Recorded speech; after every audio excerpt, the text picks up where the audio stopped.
Starting in 5, 4, 3, 2. What is going on, everybody? Today we are back, and today it is time for NFL Week 2, Part 2. Obviously, I already filmed the Part 1 yesterday. I live streamed it, and this I'm live streaming as well. I'm currently live on YouTube. It is 12:25 p.m. We are live to film Part 2. It is all the late afternoon games and then the primetime games this week. Here we go. If you did not check out the last video, I will say my predictions I had in it anyways. I had Baltimore -3.5, New York Jets +6, Jacksonville +4, Detroit -2, Tampa Bay -3, New York Giants -2.5, and Pittsburgh +1.5. Today we have got the Falcons and Rams. We've got the Seahawks against the Niners. We've got the Bengals against the Cowboys. We have got that game right there, which is the Texans against the Broncos. We have got the Cardinals against the Raiders. And then Sunday Night Football is the Bears taking on the Packers. And then Monday night is a doubleheader this week. The first game will be the Bills taking on the Titans. And then to close out the video will be the second game of the doubleheader. Yes, as can be seen, that is my team, the Minnesota Vikings, and they are playing the Philadelphia Eagles in the second game Monday night. But here we go. Let's get it running. That is our first game right there, everybody. We have got the Houston Texans, and they are taking on the Denver Broncos. The Houston Texans finished a tie in the season opener with the Indianapolis Colts. I believe the final score was 20-20. Like I said in yesterday's video, overall, the Texans basically won that game.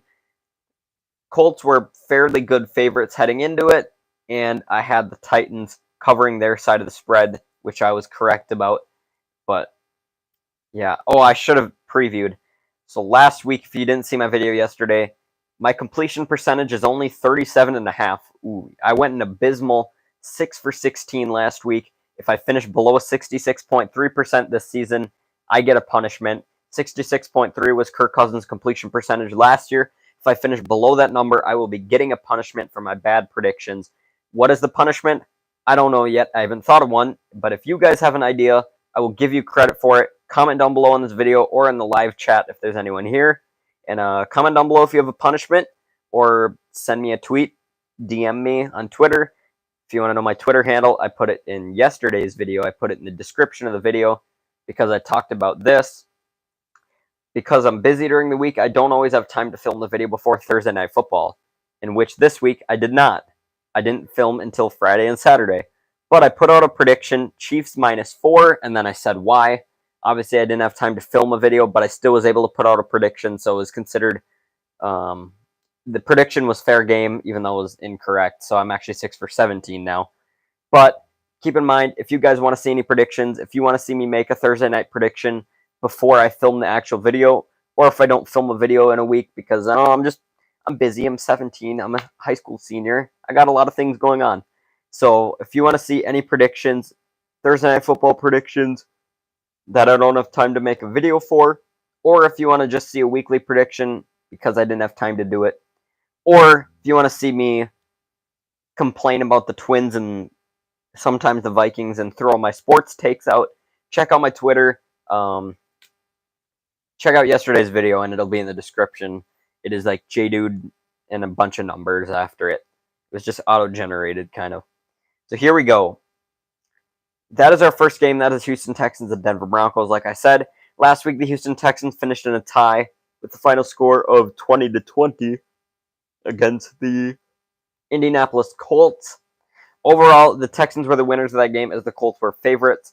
I had the Texans at +6 or whatever it was, and I was correct. As far as the Denver Broncos, they're coming off of a loss on Monday Night Football against the Seattle Seahawks. It was the Russell Wilson homecoming to Seattle. Nathaniel Hackett made some very questionable decisions at the end of the game. His decision to kick the field goal 64 yards, I believe, if I remember correctly, or 63, but I think it was 64. His decision to kick that field goal was very questionable, and I was not on board with it. I think they should have gone for it on, I think, 4th and 5, if I remember correctly. There was still like 30 seconds left in the game. They still had a great opportunity to get closer. Had the game been in Denver, maybe I would have supported the decision. But it was not. I did not like Hackett's choice, and that is not going to be a good start to the season for the Broncos. For this game, the Broncos are currently favored by 10 points. It is minus 10 on the Broncos. My personal prediction for this game, I'm going Texans at plus 10. So I'm taking either the Texans to win this game or lose the game by 10 points or less. I think that the Texans, with their game last week, they did put out a pretty good showing. I think that's going to carry over into this week. They're going to have momentum. And the Broncos did not have a good showing. I had them winning. I think a lot of people had the Broncos winning, and they didn't. I got to get my yawns under control for these videos.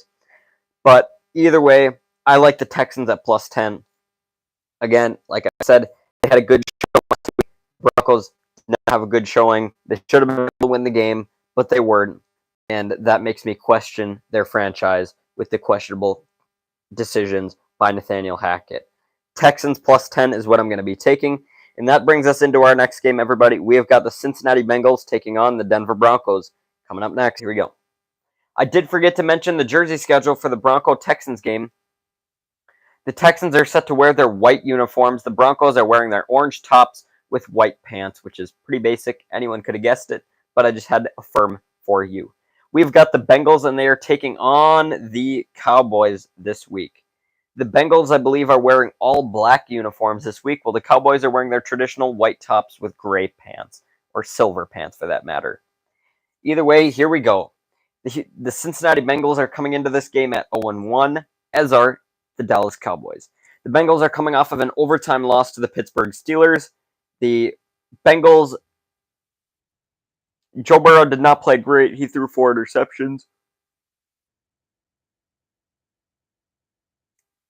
Wow, I always yawn when I make these. I don't know why. But either way, Joe Burrow threw 4 interceptions. He did not have a great showing. Overall, their offense did not have a great showing. But they were able to tie the game on a last-second touchdown to Ja'Marr Chase, and that caused the game to go into overtime. Overtime was one of the most nuts things I've ever seen. There was missed field goals, there was blocks, there was everything in that game. And then finally, the Steelers kicked a game-winning field goal as time ran out in overtime. So, yeah, that's your story of that game. As far as the Dallas Cowboys, they played on Sunday Night Football last week against the Tampa Bay Buccaneers. I had the Cowboys plus 1 or 1.5. That did not end well for me. The Cowboys were not able to come through. Dak Prescott got hurt in the game, and Dak Prescott will be out for 6 to 8 weeks with a hand injury. So, with that being said, overall, not a great showing. Even with Dak out, Cooper Rush is set to make the start for the Dallas Cowboys in this game.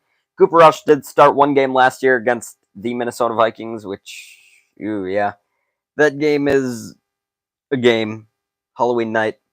Cooper Rush was able to lead that team to a victory. The Vikings did not have a good showing at all in that game. For this game, the odds are Cincinnati's favored by 7.5.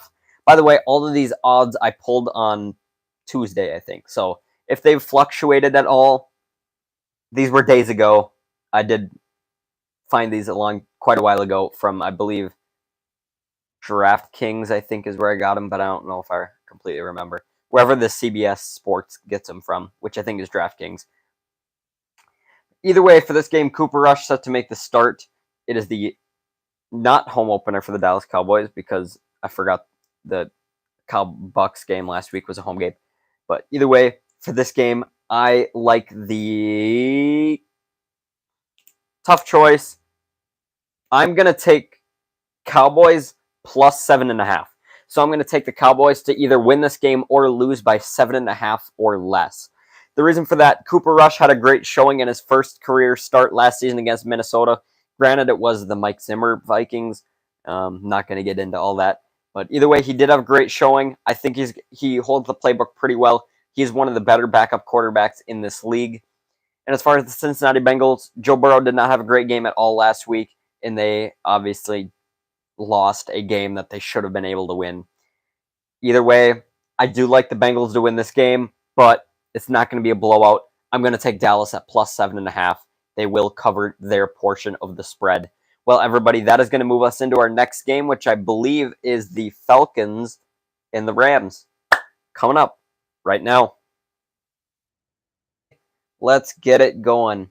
That is our next game, everybody. It is the Atlanta Falcons, and they are taking on the Los Angeles Rams this week. I'll just do the jerseys right now, because why not? The Falcons are wearing white this week with, I believe, black pants, but, well, actually, I don't think it's been announced. I just know the Falcons are wearing white. As far as, wait, no, this is wrong. This is incorrect. I am sorry, everyone. I forgot to update this. The Falcons are set to wear black jerseys this week, and the Rams are wearing their bone uniforms, which I do not like their bone. I like the white ones a lot better. But whatever. I won't get into a whole jersey podcast. Either way, the Atlanta Falcons are coming off of a loss to the New Orleans Saints last week at home. They kept the game close, but they were unable to prevail as the Saints came clutch to end the game. The Los Angeles Rams are coming off of a home loss last Thursday night in the season opener against the Buffalo Bills. The Rams really did not look up to speed yet. A lot of people I saw, like Viking people, were a bit nervous that the Rams didn't play any starters in the preseason, and they looked very rusty. But it did not translate because the Vikings were not rusty against Green Bay. They came out more livelier than ever, we'll say. But overall, the Rams did not have a great showing in that game. The Bills' offense was able to shred them up pretty well. And Jalen Ramsey, well, we can say what we want about him. For this game, the Rams are currently favored by 10.5 points, and that is as of, I believe, earlier this week. I think it's maybe 10 now, but I'm going by 10.5 because that's what it was. So, for this game, the Falcons don't have super high expectations coming into the season. Again, yeah, they don't have a whole lot of expectations. As far as the Rams, they're coming off of a Super Bowl win. They're expected to win the NFC West again. They're expected to make a playoff push again. But they didn't do so with their outing last week. But it was only 1 week. Small sample size. Things can always change between now and then. Or between then and now. Either way, I'm just going to hurry up and make my prediction for this game. I am taking Atlanta at plus 10.5. I'm taking the Falcons to either win this game or lose by 10.5 or less. With the Rams, they did not put up a good showing last week. They were clearly rusty. Is another home game this week. I do think that they're going to play better in this game, but are they going to be able to win by 11 points or more? I don't know about that. The Falcons were able to keep the game close, even though they didn't win. The Saints were, I would say, favored by most people to win the game. The Saints, I believe, were minus 5.5, if I remember correctly. But what am I to say?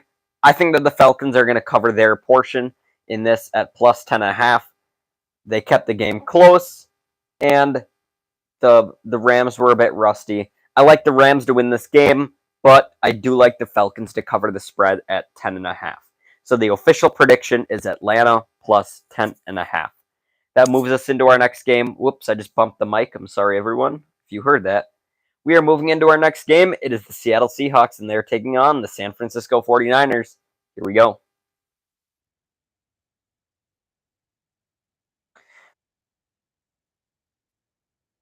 That is our next game. It is the Seattle Seahawks, and they're taking on the San Francisco 49ers. In this game, the Seahawks are wearing white uniforms, and the 49ers are wearing their traditional red tops with their gold pants. I don't know what to call them. I don't know exactly what the color is, so I'm just going to call it gold. For this game, I will already throw out the odds for you all. Right now, Seattle is currently plus 10. San Francisco is minus 10. So that means San Francisco is currently favored by 10 points to win this game. So here we go. The Seattle Seahawks, like I already kind of talked about them earlier, are coming off of a win on Monday Night Football against the Denver Broncos. It was the Russell Wilson homecoming, and either way, Geno Smith had a very good outing. I did question him in last week's video. I said, is Geno Smith really going to be up to par? Is he going to perform at a par or better level? And he did. Geno Smith had a very good outing in week 1, and I like him to have another good one. The San Francisco 49ers are coming off of a loss to the Chicago Bears. It is a game they very easily should have been able to win, but they completely let us down, and they did not win. For this game, I'm already going to make my prediction. It is a pretty easy one for me. It's a bit surprising, maybe, but I don't know. I am going to take the Seattle Seahawks at plus 10. I'm taking Seattle at plus 10. I just think that with them able to win last week, Geno Smith had a good outing. The 49ers were not able to control Justin Fields super well. I like the Seahawks to cover their portion of the spread. I like the Seahawks. I don't like the Niners. Niners put up a dud last week. The Seahawks, I'd hate to say they look like a stud, but they did a little bit. So, yep, final decision. We are going Seattle at plus 10. My reasoning is going to be due to their great performance and Seattle's lacking performance last week. That moves us into our next game. It is the final late game on the slate. It is the Cardinals taking on the Raiders. Here we go. We are good. That is the Las Vegas Raiders, and they are set to host the Arizona Cardinals this week. The Arizona Cardinals are coming off of a loss to the Kansas City Chiefs. They allowed Patrick Mahomes to throw 5 touchdowns in the game. The Las Vegas Raiders are coming off of a loss to the Los Angeles Chargers. That was a good game, but they didn't cover like I said they would. Either way, let's get it running, everybody. The Cardinals are set to wear white uniforms this week. The Raiders are set to wear their traditional black. The spread in this game is Las Vegas by minus 5.5. I believe the Chargers were at home last week in last week's game. I believe it was a home game for the Chargers. Yeah. By the way, I know what I just said about Chargers home game. That really didn't make much sense. It's kind of just me saying my thoughts to myself. But whatever. So the Cardinals didn't have a great outing overall last week. They allowed Patrick Mahomes to throw 5 touchdown passes on him.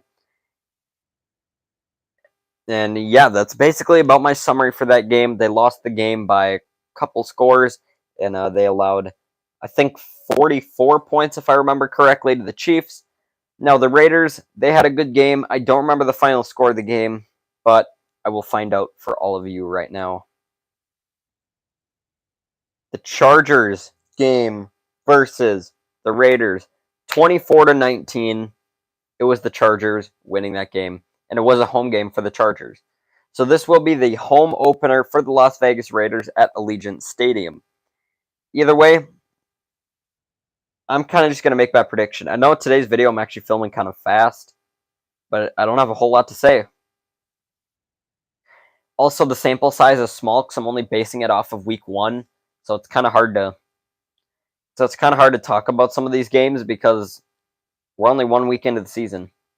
Same with last week. I was just everything was just a shot in the dark. But hopefully by week 5, these games will be more accurate because I'll have a bigger sample size to pick from. I learned about sample sizes and stuff like that in stats class. I actually enjoyed that. I had a college stats class last year. Either way, my prediction, I'm going to take the Raiders at minus 5.5 in this game. I know 5.5 is a big number, and I've been calling for a lot of close games overall this week, but the Raiders did, even though they lost, it is going to be their home opener. I think they're going to be putting up a good outing against the Cardinals. Derek Carr had a good game. Devontae had a good game. I think they're going to have another good game again, considering that they're going to be against the Cardinals defense, who allowed 5 touchdown passes to Patrick Mahomes. That is going to be my reasoning. Devontae, Carr, they're going to have some good connections, as well as Darren Waller, Hunter Renfrow, and I suppose they have Josh Jacobs as well. I like the Raiders' receiving core to match up well against the Cardinals' pass defense. So that is why I am taking the Raiders at minus 5.5 in this game. I predict the Raiders will win this game by 5.5 points or more. Even though 5.5 is impossible, so technically it means 6 or more. Either way, that moves us into our next game, Sunday Night Football. It is the Bears taking on the Packers. Let's go. Are you serious?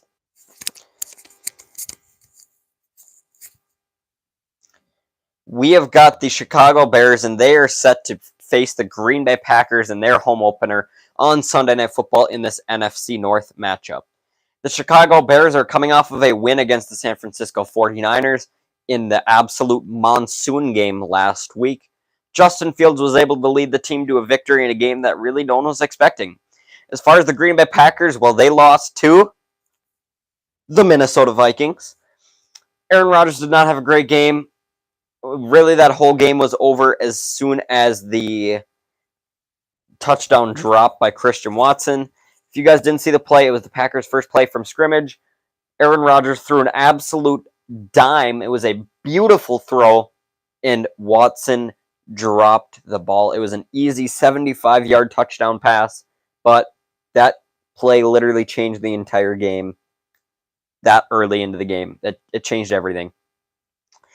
For this game, the uniform combinations are pretty straightforward. The Bears are wearing their white uniforms with, I'm assuming, their navy pants, and the Packers are wearing their green tops with gold pants, just like normal.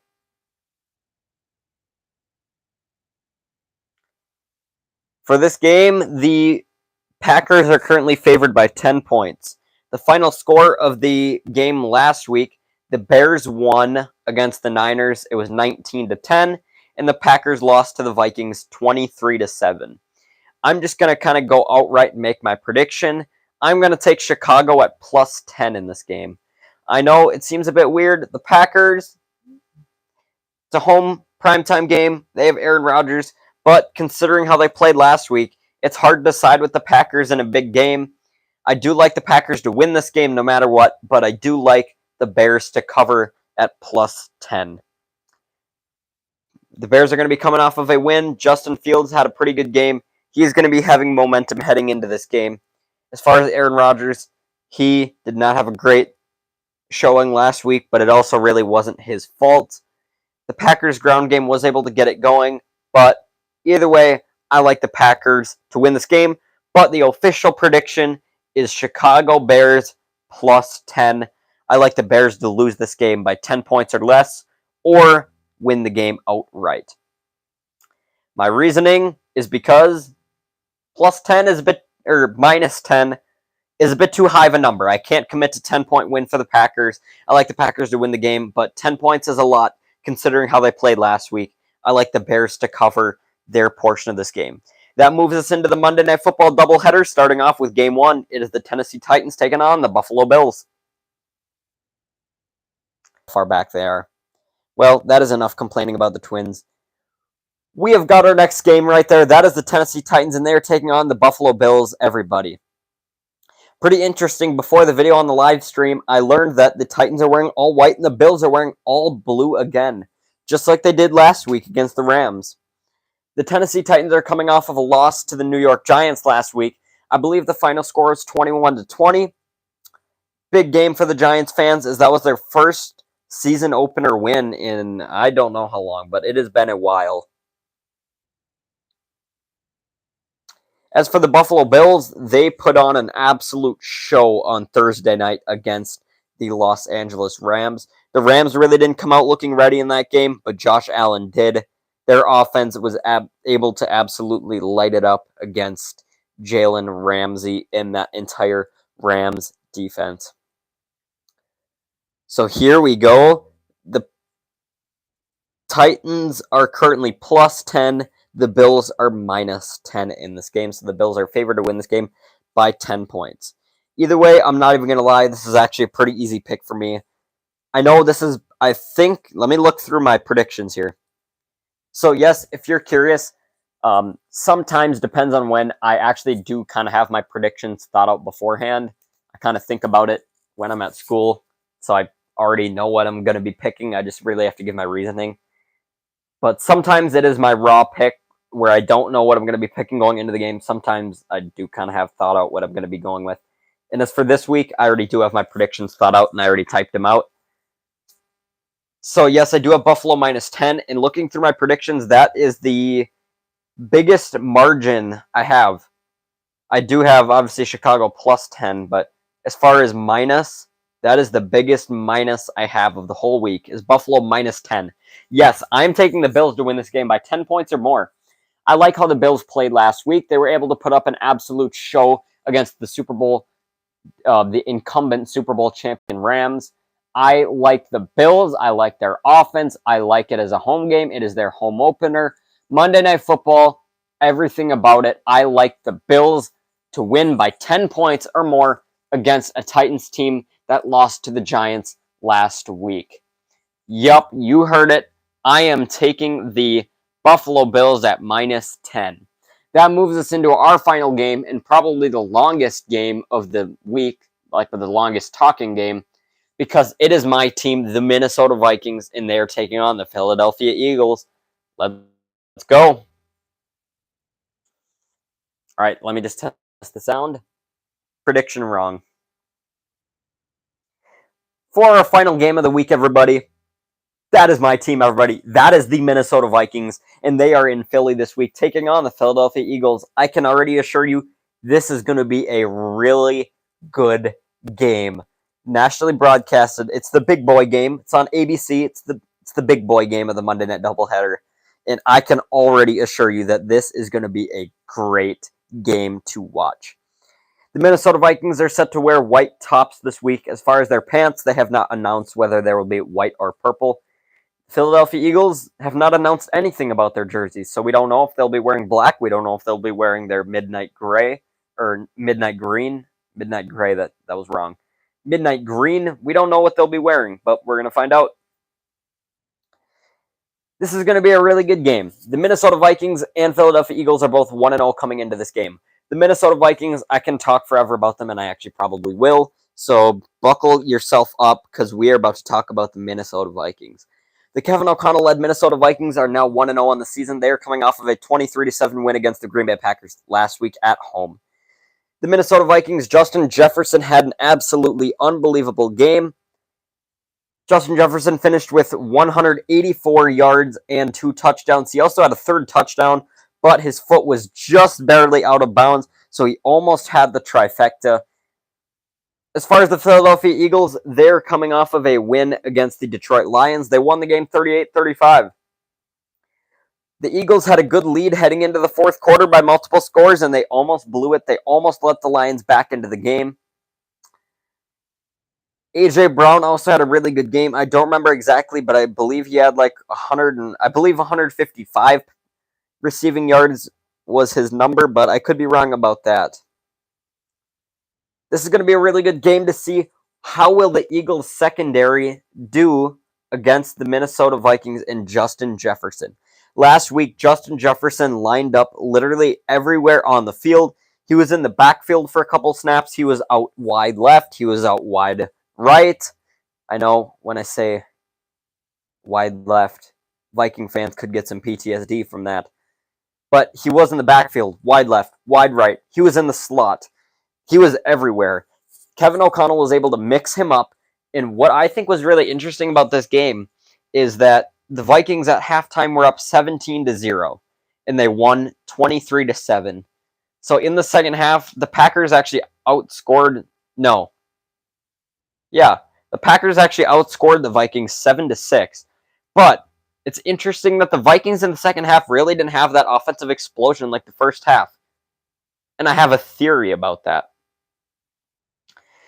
Viking fans could be understandably nervous by saying that Kevin O'Connell and the Vikings, they stepped back on the gas, how do I say this? It's a bit hard to say. I don't want Viking fans to think, they couldn't score points in the second half.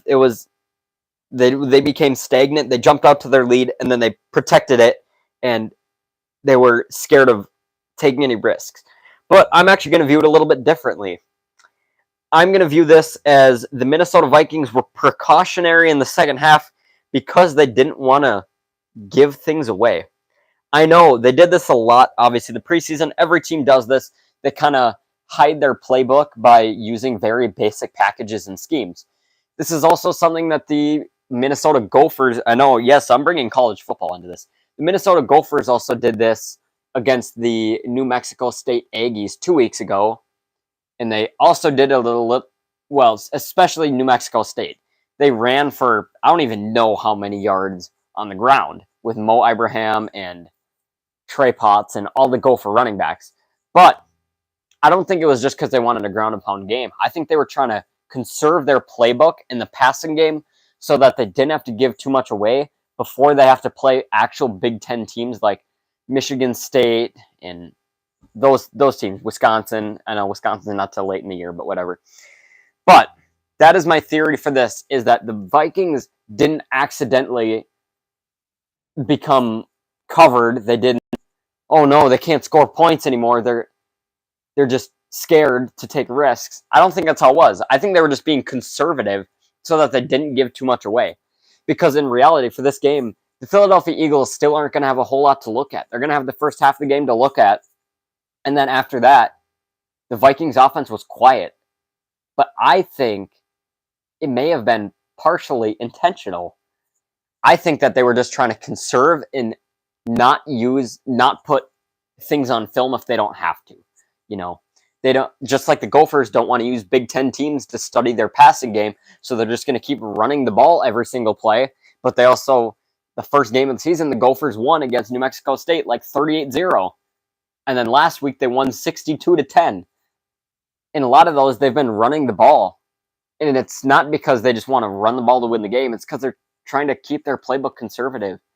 They're trying to keep secrets, which I think is what the Vikings did last week, if I'm being completely honest.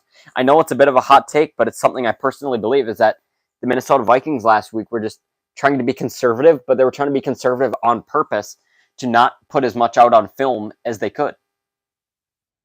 So, with that being said, the Eagles aren't going to have a whole lot to look at on film. I know the Vikings were moving Justin Jefferson around the whole time, but are the Eagles going to be containing him? I know people think, oh, the Packers didn't try to cover him. Like the Packers just simply did a terrible job. No, it's Justin Jefferson just simply did a great job. I know Jair was on him for part of the game, but because I think a lot of the reason Jefferson did so good is because he was moving around the field. Like I said, he was in the backfield, left, right. He was in the slot. They moved him around. Kevin O'Connell was being innovative with Justin Jefferson. And that is why I'm taking the Minnesota Vikings at +2. I know the Eagles are currently favored by 2, and I like the Vikings at +2. I just like how the Minnesota Vikings were able to kind of contain the playbook, and they were able to conserve the film. Will the Eagles be able to cover Justin Jefferson? If they cover Justin Jefferson, keep in mind, they still have Adam Thielen. We still have KJ Osborne, even though KJ Osborne was kind of a non-factor last week. If Jefferson becomes covered, Thielen and Osborne are still there as viable options. And we got Jalen Reagor now, former Philadelphia Eagle.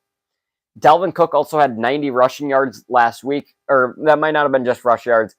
He had, maybe that was all-purpose yards. I know he had at least 90 yards, though, and people didn't really notice it because it was being overshadowed by Justin Jefferson. But 90 yards for Dalvin Cook, everyone's just kind of like, oh, okay. But normally, that's really good, but that's average for him. But that's okay that it's average, because even what's average for him allows other facets of the game to open up, like Jefferson did last week.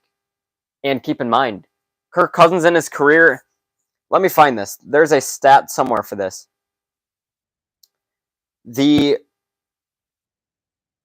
Kirk Cousins in his career against the Eagles, he has a winning record, and it has been pretty good overall. So let me just pull this up. In his career, Kirk Cousins is 6-3 against the Philadelphia Eagles. He only got, he's played them twice. In 2018, they played at the Philadelphia Eagles. He went 30 for 37 with an 81% completion percentage, 301 yards, 1 touchdown, no interceptions. So that's real good. Also, the key game was in 2019. This is the game I remember. This is the game where Eagles linebacker, I believe Zach Brown, said Kirk Cousins is the weakest part of their offense. As long as we cover Kirk Cousins, they're not going to be able to throw it. He's not going to be able to throw it. He's the weakest part of their offense. And that was the game where Kirk Cousins proceeded to absolutely light it up. Stephon Diggs, I remember, had a great game. I believe he had 3 touchdowns. 2019, it was October 13th, which is my mom's birthday. October 13th, 2019, the Minnesota Vikings played at home against the Eagles. He went 22 for 29, 333 pass yards, 4 touchdowns, and 1 interception. But in his career overall, he has a 67% completion percentage. He's got 2,000. He's got an average of 306 yards per game passing against them. He averages 2 touchdowns per game and less than 1 interception per game. Kirk Cousins has performed well against the Eagles. You can say he's 2-9 in Monday Night Football, but I don't care. He started 0-9 and he is now 2-0. Both of those games in Chicago, which is the house of horrors for the Vikings. When the Vikings go to Chicago, it's like when the Twins have to go to Yankee Stadium. It is just a house of horror. But he's won his past 2 games there. And Kirk Cousins' career, like I said, he's 6-3. Vikings didn't put much on tape. I like the Minnesota Vikings. I like Justin Jefferson to get mixed up. I think this game is going to be a shootout, but I like Justin Jefferson. Considering how the Eagles' defense played last week, they almost let the Lions back into this game against a Lions offense that isn't super great. And look at Minnesota's offense. I will say it. It's a pretty damn good offense. Yes, you heard me. It is. I like the Philadelphia Eagles not to cover -2. Take the Minnesota Vikings +2 in this game. Justin Jefferson will be mixed up. Justin Jefferson will be thrown to. Justin Jefferson will catch the ball, and he will go off again on the Philadelphia Eagles. Take Minnesota +2 in this game, everybody. I'm fired up. I'm excited for this game on Monday. Also, follow my Twitter if you want to see me throw out my hot takes during the game, because I'm sure there will be some. And just like that, everybody, the Twins are now down 4-0, and I've still lost all hope. And there's only 1 out in the inning. Are you serious? All right. That is going to do it for this video. Thank you guys so much for watching. Again, I will recap my predictions for today. For today, I had Atlanta +10.5, Seattle +10, Dallas +7.5, Houston +10, Las Vegas -5.5, Chicago +10, Buffalo -10, Minnesota +2. And just like that, everybody, that does it for today's video. Thank you guys so much for watching. Be sure to leave a like and share it with your friends if you enjoyed. Subscribe if you're new. Again, check out part 1 and check out this video, the entirety of this video, as soon as I cut it up and publish it back on YouTube. Thank you guys so much for watching. Be sure to leave a like and share with your friends if you enjoyed. Subscribe if you're new. I'll see you in the next one. Like, comment, subscribe. Peace. Have a good night. Peace out. And as always, Skol Vikings. I'll see you guys next week.